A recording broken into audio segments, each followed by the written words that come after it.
Everyone, welcome to my channel. So today we will be talking about NSFAS versus the National Treasury. So I'm always busy, so forgive the sound of papers and typing. So exactly, many students think that funding comes from one place. That's not true. Today, I'm explaining the differences between the National Treasury and student funding like NSFAS.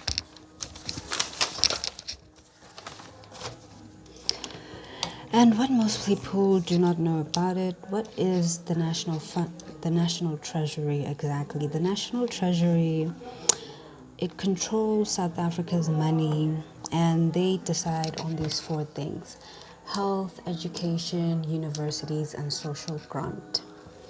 Another important thing is that they do not give the money directly to the student. Remember that. And where exactly does NSFAS fit into all of this? This is very important. This is what you have to know. So, NSFAS is actually funded by the National Treasury.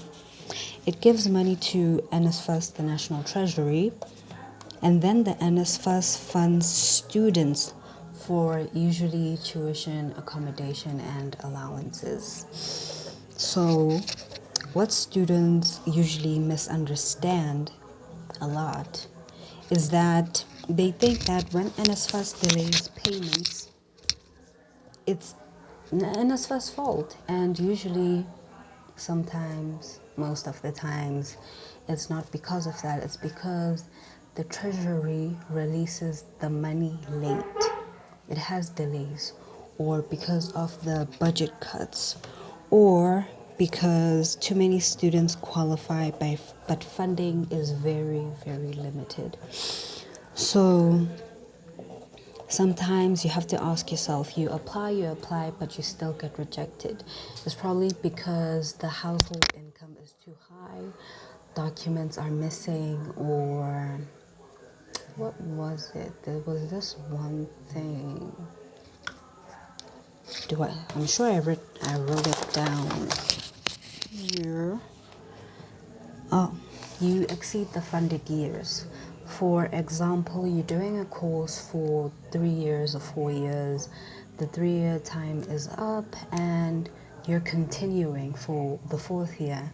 And then NSFAS is like, no, we're not doing that. No, no, no.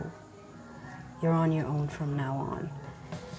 Or you're doing 4 years, you're pursuing a 5, you give them reasons, you give them a plan, but they still reject you.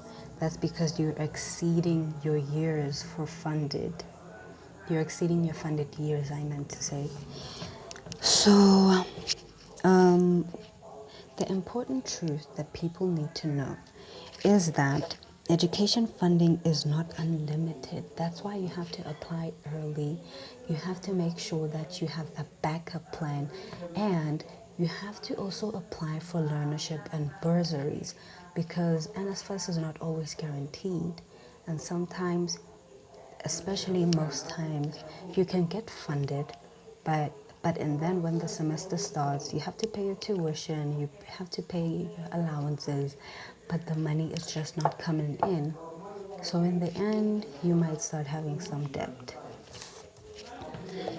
And if you want more videos on how to survive if there are NSFAS delays, or you just want to know more of a certain topic, please like and follow for more. Bye.